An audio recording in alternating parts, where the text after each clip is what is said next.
तो वह 100 तक किसानों के पास जमीन चली जाएगी, लेकिन बेईमान अधिकारियों को देखें।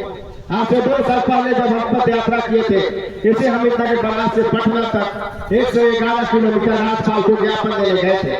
उस समय अधिकारी क्या बोला था? श्याम सुंदर जी, आपका संघर्ष जायज है, किसी भी सूरत के परियोजना को बंद नहीं होने दीजिए। यहाँ पर मुआवजे के लिए लड़ रहे हैं और बीजेपी सरकार ने अभी जो मध्य प्रदेश का विधानसभा सत्र चल रहा था, कुछ दिन पहले 1 महीना पहले लगभग खत्म हुआ, उसमें एक कानून बनाया कि किसानों से बिना मुआवजे के उनकी जमीन ले ली जाएगी। जब हमारी जमीन जा रही है, हमारे बच्चों का पालन पोषण, हमारे परिवार का पालन पोषण का एकमात्र रास्ता यही होता है और वह जमीन हम सरकार को सुरक्षा से दे रहे हैं, तो हमारे सुरक्षा के अनुसार ही हमको मुआवजा मिलना चाहिए।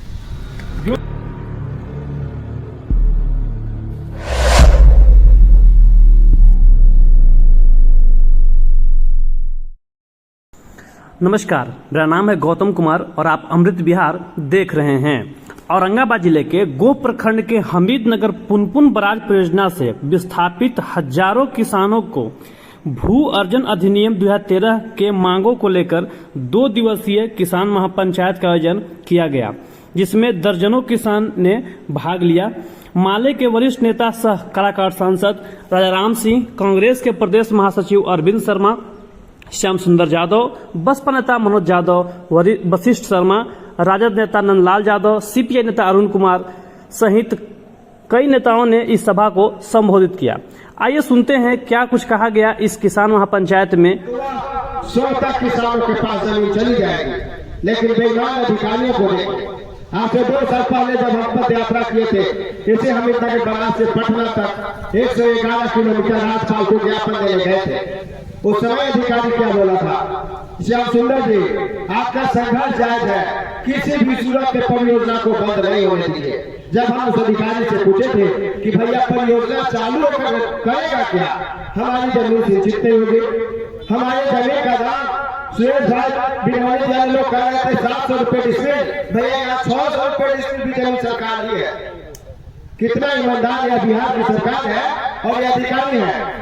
और जिस दिन से यह बुनियाद हुआ परियोजना का, उसी दिन से जो किसान पूछा अधिकारियों से कि भैया बताओ तुम कर क्या रहे हो, जमीन ले कैसे रहे हो, एक एक करके सामूहिक मुकदमा भी दर्ज करने की ताकत बेईमान सरकार में नहीं है, जो पटना में बैठी सरकार है।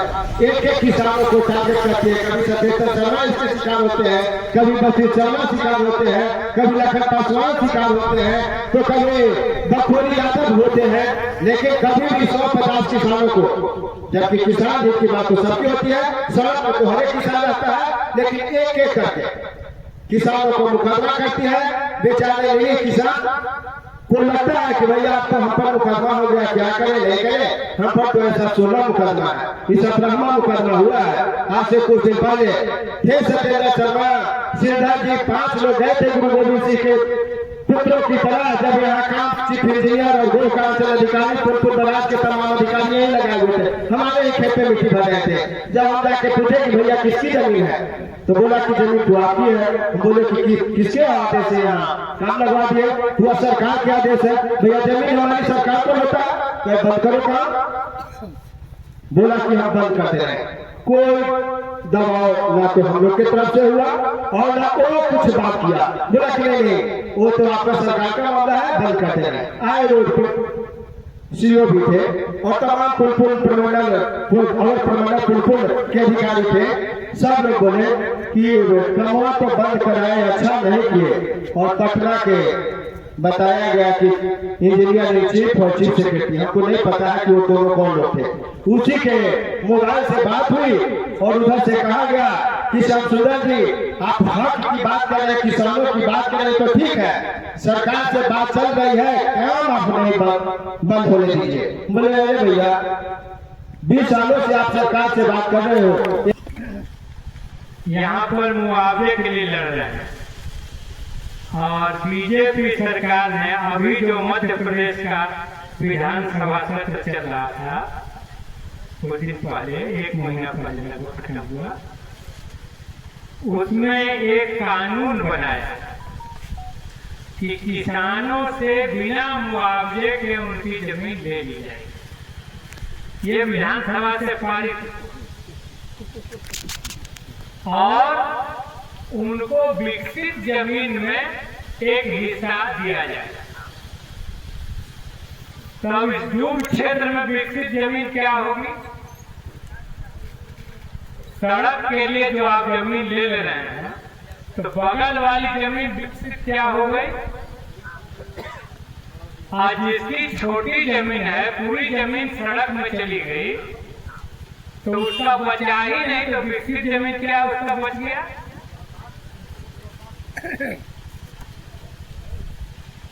वो अपने ऐसे राज्यों में जहां उनकी सरकार है, मध्य प्रदेश, छत्तीसगढ़, वो कुछ प्रयोग करते रहते हैं और इस प्रयोग को देश भर में फैलाते। इसलिए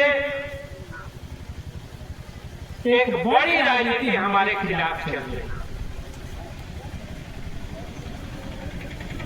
एक बात आपको बताएं, आज तक जितने प्रधानमंत्री हुए, चौधरी चरण सिंह तो खुद किसान नेता थे, वीपी सिंह अपने को किसान का बेटा कहते थे, जितने चंद्रशेखर, तमाम लोगों ने अपने को कहा कि हम किसान के बेटा। एकमात्र मोदी जी निकले जो जापान पहला दौरा में गए और उन्होंने कहा कि मैं गुजराती हूँ और कारोबार मेरे खून में बसता है। ये स्टेटमेंट है। ये जब 14 में दौरा में गए थे, पहली बार प्रधानमंत्री बनने के बाद जापान, उनका ये स्टेटमेंट, पाइप लाइन के जरिए खेतों तक किसान पहुंचाने की बात। तो ठीक है, पहले बराज वाली जगह में सिंचाई नहीं होती थी, उसके नीचे नहर निकलती थी, जो बराज ऊंचा जगह में था, नीचे सिंचाई होती थी। लेकिन अब इस नए टेक्नोलॉजी के तहत जब गंगा का पानी पटना से गया पहुंचाया जा सकता है 30 मीटर ऊपर,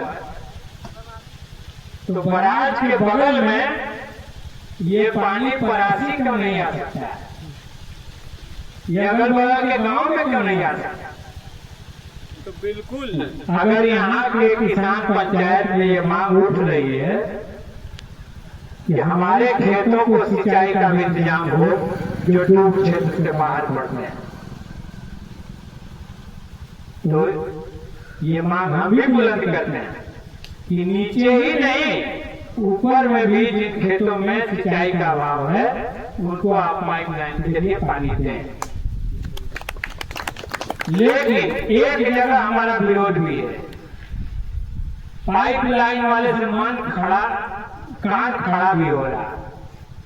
कान ये खड़ा हो रहा है, बीएसएनएल अपने ही घर में किराएदार हो गया। ये परियोजना हजारों साल रहेगी, लेकिन जो किसानों का जमीन चला जाएगा, धरती माँ के बराबर होती है। और किसान जब अपने जमीन का टुकड़ा, ठीक है, श्याम सुंदर जी की सराके के नेता इन्होंने कहा, नीतीश कुमार जी पटाना चाहते हैं बिहार शरीफ, हम लोग इसे इंकार नहीं करते। जहाँ कहीं भी बात बढ़ेगा तो आगे तक पटवन होगा। हम लोग के यहाँ भी के नाम का पानी आता है, तो इन पूरी में बराज बना है, किसी लोगों का नुकसान होता ही होगा। लेकिन जब हमारी जमीन जा रही है, हमारे बच्चों का पालन पोषण, हमारे परिवार का पालन पोषण का एकमात्र रास्ता ही बचा, और वह जमीन हम सरकार को सुरक्षा से दे रहे हैं, तो हमारे सुरक्षा के अनुसार ही हमको मुआवजा मिलना चाहिए। जो विस्थापित हो रहे हैं उनको विस्थापित में उनको विस्थापन की व्यवस्था होनी चाहिए।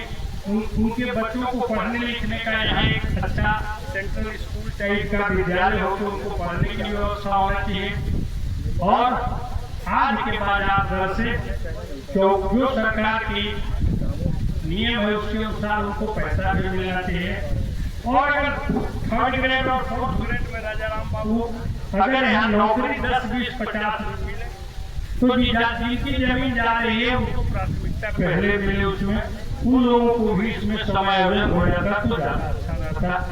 लिफ्ट इरिगेशन से अगर नहर गड्ढा है या फिर भराई से ऊंचा होके जा रहा है तो इस इलाके की भी पटने की व्यवस्था होनी चाहिए। आप मुख्य अभियंता या पर सिंचाई आयुक्त से बात करके हमसे आप बात किया था तो कल हम अनायास करके हैं। तो अभी आपने जनप्रतिनिधियों की राय सुनी, बाकी आपकी क्या है राय, आप कमेंट बॉक्स में अपनी राय शेयर करें। वीडियो देखने के लिए बहुत बहुत धन्यवाद। अमृत विहार के लिए गो से अमृत कुमार की रिपोर्ट।